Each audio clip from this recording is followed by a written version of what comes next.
कहानी। बहुत पहले की बात है। दूर किसी देश में चार छोटे पात्र रहते थे। यह पात्र एक भूल भुलैया में चीज की खोज में इधर उधर भागते रहते थे ताकि उनका पेट भर सके और वे खुश रह सकें। दो पात्र चूहे थे जिनका नाम स्निफ और स्करी था, और दो छोटे लोग थे, ऐसे लोग जो थे तो चूहों की तरह ही छोटे, पर उनकी हरकतें आजकल के आदमियों जैसी थीं। उनके नाम हेम और हॉ थे। उनके छोटे आकार के कारण यह आसान नहीं था कि उनकी हरकतें आपको नजर आ जाएं। मगर करीब से देखने पर आप बहुत सी अनोखी बातें देख सकते थे। हर रोज चूहे और छोटे लोग भूल भुलैया में दिन भर अपने खास चीज को ढूंढते रहते थे। स्निफ और स्करी नाम के इन चूहों में दिमाग तो कम था, पर उनकी सहज बुद्धि बड़ी पैनी थी। वे अपने कुतरने के लिए कड़क चीज ढूंढ रहे थे, जैसा चूहों को अक्सर पसंद होता है। दोनों छोटे लोग हेम और हॉ एक बहुत बढ़िया किस्म के चीज को ढूंढना चाहते थे। उन्हें भरोसा था कि चीज मिल जाने पर उनकी जिंदगी सफल हो जाएगी। चीज ढूंढने के लिए उन्होंने अपने दिमाग का इस्तेमाल किया, जिसमें कई विश्वास भरे हुए थे। हालांकि चूहों और छोटे लोगों में बहुत से अंतर थे, पर उनमें एक बात एक जैसी थी। हर सुबह वे अपने जॉगिंग सूट और दौड़ने के जूते पहनते थे, अपने छोटे घरों से बाहर निकलते थे और अपने पसंदीदा चीज की तलाश में भूल भुलैया में दौड़ धूप करते थे। भूल भुलैया में अनगिनत गलियारे और कमरे थे, जिनमें से कुछ में स्वादिष्ट चीज रखा हुआ था, परंतु वहां कई अंधेरे कोने और बंद गलियां भी थीं जो कहीं भी नहीं जाते थे। यह इस तरह की जगह थी जिसमें कोई भी आसानी से गुम सकता था। फिर भी जो लोग इसमें अपना रास्ता ढूंढ लेते थे, उनके लिए भूल भुलैया में कई ऐसे रहस्य भी थे जो जिंदगी को बेहतर और ज्यादा सुखद बना सकते थे।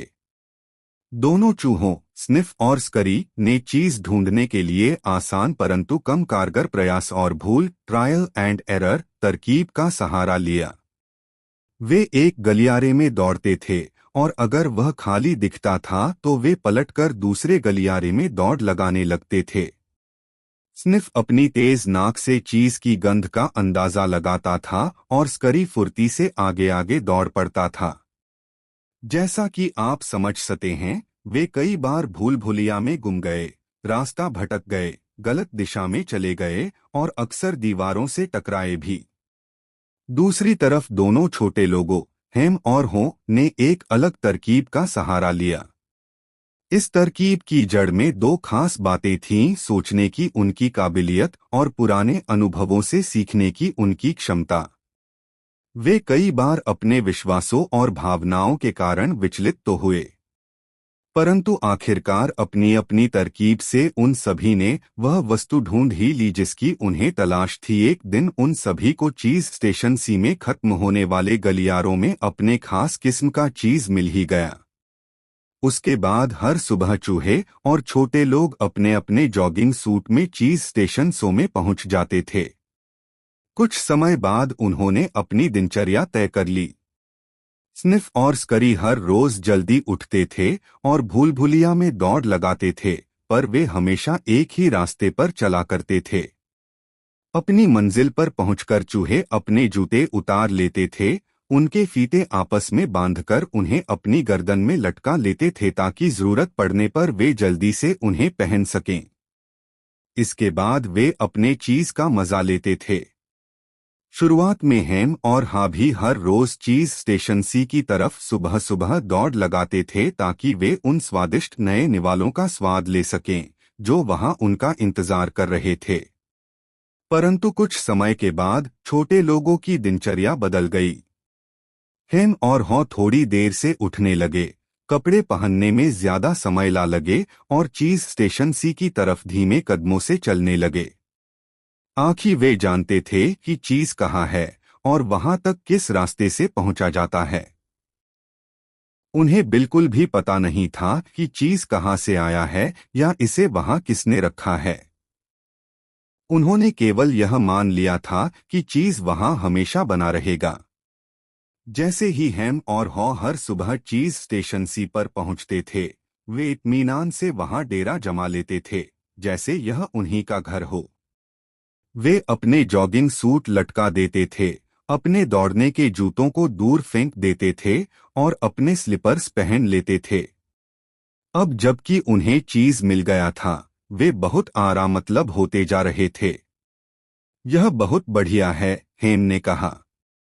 यहाँ पर इतना सारा चीज है कि इससे हमारी जिंदगी गुजर जाएगी। छोटे लोग खुश और सफल महसूस कर रहे थे और उन्हें लग रहा था कि अब वे सुरक्षित हैं। कुछ समय बाद हेम और हॉ चीज स्टेशन सी में रखे चीज को अपना चीज समझने लगे। यहाँ चीज इतना ज्यादा था कि उन्होंने अपने घर भी पास ही में बना लिए और इसके चारों तरफ अपनी सामाजिक जिंदगी का खाका खींच लिया। यहाँ पर ज्यादा घरेलू माहौल बनाने के लिए हेम और हॉ ने दीवारों को कहावतों से सजाना चालू कर दिया। उन्होंने कहावतों के चारों तरफ चीज का चित्र भी बना दिया, जिसे देखकर वे मुस्कराने लगते थे। एक कहावत यह थी, आपके पास चीज हो तो आप खुश रहते हैं। कई बार हेम और हॉ अपने दोस्तों को चीज स्टेशन सी में ले जाते थे और उन्हें चीज का ढेर दिखाकर घमंड से कहते थे, कितना बढ़िया चीज है ना। कई बार वे अपने दोस्तों को चीज खिलाते थे और कई बार वे ऐसा नहीं करते थे। हमें यह चीज मिलना ही चाहिए था, हम इसके काबिल हैं, हेम ने कहा। निश्चित रूप से हमने इसे ढूंढने के लिए बहुत लंबे समय तक कड़ी मेहनत की है। उसने चीज का एक सुंदर ताजा टुकड़ा उठाकर खाते हुए कहा। उसके बाद हेम सो गया, जैसा कि वह अक्सर करता था। हर रात को छोटे लोग भरपेट चीज खाकर अपने घर लौटते थे और हर सुबह वे और ज्यादा चीज खाने के लिए भरोसे के साथ वापस चीज स्टेशन पहुंच जाते थे। यह सिलसिला कुछ समय तक चलता रहा। कुछ समय के बाद हेम और हॉ का आत्मविश्वास घमंड में बदल गया। जल्दी ही वे इतने ज्यादा आरामतलब हो गए कि उन्हें यह पता ही नहीं चला कि क्या हो रहा था। रखा समय गुजरता गया, पर स्निफ और स्करी ने अपनी दिनचर्या को चालू। हर सुबह वे जल्दी ही आ जाते थे और चीज स्टेशन सी के चारों तरफ चक्कर काटते हुए सूंघते और खरोंचते थे। वे पूरी जगह की जांच करते थे ताकि वे जान सकें कि कल से आज के बीच में कुछ बदला तो नहीं है। एक सुबह वे चीज स्टेशन सी पर पहुंचे और उन्होंने देखा कि चीज गायब हो चुका है। उन्हें हैरानी नहीं हुई, चूंकि स्निफ और स्करी ने यह देख लिया था कि हर दिन चीज की मात्रा कम होती जा रही थी, इसलिए वे इसके लिए तैयार थे। वे अपनी सहज बुद्धि से यह जानते थे कि इस हालत में उन्हें क्या करना चाहिए। उन्होंने एक दूसरे की तरफ देखा, अपने दौड़ने वाले जूतों को खोला, जिन्हें उन्होंने बांधकर अपने गले में आराम से लटका लिया था। इसके बाद उन्होंने जूतों को अपने पैरों में पहनकर फीते बांध लिए। चूहों ने स्थिति के विश्लेषण में ज्यादा वक्त बर्बाद नहीं किया, क्योंकि उनके दिमाग पर जटिल विश्वासों और मान्यताओं का बोझ नहीं लदा था। चूहों के लिए समस्या और समाधान दोनों ही आसान थे। चीज सी में हालात बदल चुके थे, इसलिए स्निफ और स्करी ने भी खुद को बदलन का फैसला कर लिया। वे दोनों भूल भुलिया में चीज ढूंढने लगे। स्निफ ने अपनी नाक उठाई, सूंघा और स्करी की तरफ इशारा किया। स्करी ने भूल भुलिया में दौड़ लगा दी और स्निफ भी उसके पीछे पीछे तेजी से दौड़ पड़ा। नए चीज की तलाश में वे तत्काल ही दौड़ पड़े। बाद में उसी दिन हेम और हॉ चीज स्टेशन सी पहुंचे। वहां हर रोज हो रहे छोटे मोटे परिवर्तनों पर वे ध्यान नहीं दे रहे थे, इसलिए वे यह माने बैठे थे कि उनका चीज वहीं होगा। उन्होंने जो देखा उसके लिए वे जरा भी तैयार नहीं थे। क्या चीज नहीं है? हेम चीखा। वह चीखता रहा, चीज नहीं है, चीज नहीं है, जैसे उसकी चीख पुकार सुनकर कोई चीज को वापस रख देगा। वह गला फाड़कर चिल्लाया, मेरा चीज किसने हटाया? आखिरकार उसने अपने हाथ अपने पुटूठों पर रख लिए उसका चेहरा लाल हो गया और वह अपनी पूरी ताकत से चीखा, यह अन्याय है। हॉ ने सिर्फ अविश्वास में अपना सिर हिलाया। उसे भी चीज स्टेशन सी पर चीज मिलने का भरोसा था। वह वहां लंबे समय तक बिना हिले-डुले खड़ा रहा। उसे गहरा धक्का लगा था। इस स्थिति के लिए वह बिल्कुल भी तैयार नहीं था। हेन चीखते हुए कुछ कह रहा था, पर हाँ उसकी बात नहीं सुनना चाहता था। वह अपने सामने खड़ी समस्या का सामना नहीं करना चाहता था, इसलिए उसने अपने आंख और कान बंद कर लिए। छोटे लोगों का व्यवहार हमें भले ही बहुत अच्छा या रचनात्मक नहीं लग रहा हो, पर उनकी प्रतिक्रिया स्वाभाविक थी। चीज ढूंढना आसान नहीं था और छोटे लोगों के लिए इसका बहुत ज्यादा महत्व था, क्योंकि उन्हें हर रोज ढेर सारा चीज खाने की आदत पड़ गई थी। चीज ढूंढना छोटे लोगों के लिए वह हासिल करने का तरीका था जिसे वे अपनी खुशी के लिए जरूरी मानते थे। अपनी पसंद के हिसाब से उन्हें पता था कि चीज का उनके लिए क्या मतलब है। कुछ के लिए चीज हासिल करने का मतलब ऐशो आराम की वस्तुएं पाना हो सकता है। कई लोगों के लिए यह अच्छी सेहत का लाभ उठाना हो सकता है। कईयों के लिए यह अच्छे होने का आध्यात्मिक अनुभव करना हो सकता है। हॉ के लिए चीज का मतलब था सुरक्षित अनुभव करना, एक दिन अपना छोटा सा प्यारा सा परिवार होना और चेडर लेन के आरामदेह बंगले में रहना। हेन के लिए चीज अब एक बड़ा चीज बनता जा रहा था जो उसे बाकी लोगों का बॉस बनाएगा और केमेम्बर्ट हिल पर एक बड़े घर का मालिक भी। चूंकि चीज उनके लिए महत्वपूर्ण था, इसलिए दोनों छोटे लोगों को यह तय करने में काफी समय लगा कि उन्हें क्या करना चाहिए। उन्हें तो सिर्फ यही पल्ले पड़ा कि चीजर हित स्टेशन सी के आसपास का इलाका छान लिया जाए ताकि पता तो चले कि क्या चीज वाकई चला गया है।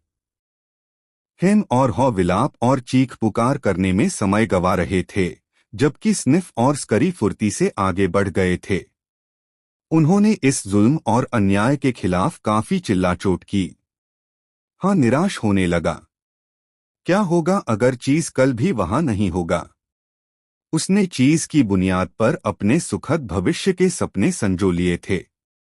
छोटे लोग इस पर भरोसा नहीं कर पा रहे थे। यह किस तरह हुआ होगा? किसी ने उनको चेतावनी नहीं दी थी। यह तो ज्यादती थी। ऐसा तो नहीं होना चाहिए था। हेन और हॉ उस रात भूखे और लुटे-पिटे हाल में घर लौटे। परंतु जाने से पहले हॉ ने दीवार पर लिखा, आपका चीज आपके लिए जितना ज्यादा महत्वपूर्ण होगा, आप इसे उतना ही ज्यादा जकड़े रहना चाहेंगे। 101। अगले दिन हेम और हॉ अपने अपने घर से निकले और एक बार फिर चीज स्टेशन सी की तरफ लौटे, जहां उन्हें चाहे किसी तरह ही सही उनका चीज मिलने की उम्मीद थी। लेकिन हालात जरा भी नहीं बदले थे। चीज अब भी वहां नहीं था। छोटे लोग समझ नहीं पा रहे थे कि किया क्या जाए। हेम और हॉ पत्थर की मूर्तियों की तरह बिना हिले-डुले वहीं खड़े रहे। हॉ ने अपनी आंखें कसकर बंद कर लीं और अपने कानों पर हाथ रख लिए। वह कुछ भी देखना सुनना समझना नहीं चाहता था। वह यह नहीं जानना चाहता था कि चीज की मात्रा लगातार कम होती जा रही थी।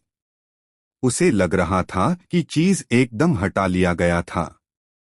हेन ने बार बार परिस्थिति का विश्लेषण किया। आखिरकार उसका विश्वास तंत्र से भरा हुआ जटिल दिमाग काम करने लगा। उन्होंने मेरे साथ ऐसा क्यों किया? उसने पूछा। दरअसल यहाँ हो क्या रहा है? बहरहाल हॉ ने अपनी आंखें खोलीं, चारों तरफ देखा और कहा, वैसे स्निफ और स्करी कहाँ हैं? क्या तुम्हें लगता है कि उन्हें कोई ऐसी बात? हेन ने आगे कहा, वे सिर्फ साधारण चूहे हैं। जो होता है उस पर वे सिर्फ प्रतिक्रिया करते हैं। हम छोटे लोग हैं। हम खास हैं। हमें स्थिति को ठीक से समझना होगा। और फिर हम बेहतर के काबिल तो हैं ही। हमारे साथ ऐसा नहीं होना चाहिए था, और अगर ऐसा होना ही था तो हमें कम से कम कुछ फायदा तो मिलना ही चाहिए था। हमें फायदा क्यों मिलना चाहिए था? हॉ ने पूछा। क्योंकि हम इसके पात्र हैं, हेम ने दावा किया। किसके पात्र? हाँ जानना चाहता था। चीज के। क्यों? हॉ ने पूछा। क्योंकि यह समस्या हमने पैदा नहीं की है। हेम ने कहा। किसी और ने ऐसा किया है, इसलिए हमें कुछ तो मिलना ही था। हॉ ने सुझाव दिया, शायद हमें स्थिति का इतना ज्यादा विश्लेषण नहीं करना चाहिए और चलकर नए चीज की तलाश करना चाहिए। अरे नहीं, हेम ने तर्क दिया। मैं इस मामले की तह तक पहुंचकर ही दम लूंगा। हेम और हॉ अब भी यह तय करने की कोशिश कर रहे थे कि क्या करना चाहिए, जबकि स्निफ और स्करी अपने रास्ते पर काफी आगे पहुंच चुके थे। वे भूल भुलिया में काफी अंदर तक चले गए, गलियारों में ऊपर नीचे, हर चीज स्टेशन में चीज ढूंढते हुए जहां भी उन्हें उसके मिलने की उम्मीद थी। वे नया चीज ढूंढने के अलावा कुछ भी नहीं सोच रहे थे। उन्हें कुछ समय तक चीज नहीं मिला, जब तक कि वे भूल भुलिया में एक ऐसी जगह नहीं पहुंच गए जहां वे अब तक कभी नहीं गए थे, चीज स्टेशन ए। वे खुशी के मारे चिचियाने लगे। उन्हें वह मिल गया था जिसकी उन्हें तलाश थी, नए चीज का बड़ा सा ढेर। उन्हें अपनी आंखों पर भरोसा ही नहीं हो रहा था। यह चूहों द्वारा देखा गया चीज का सबसे बड़ा ढेर था। इस बीच हेम और हॉ अब भी चीज स्टेशन सी में बैठकर स्थिति की समीक्षा कर रहे थे। अब उन पर चीज न होने के बुरे असर साफ साफ दिए थे। वे कुंठित थे, गुस्सा हो रहे थे और अपनी दुर्दशा के लिए एक दूसरे को दे रहे थे। 30/64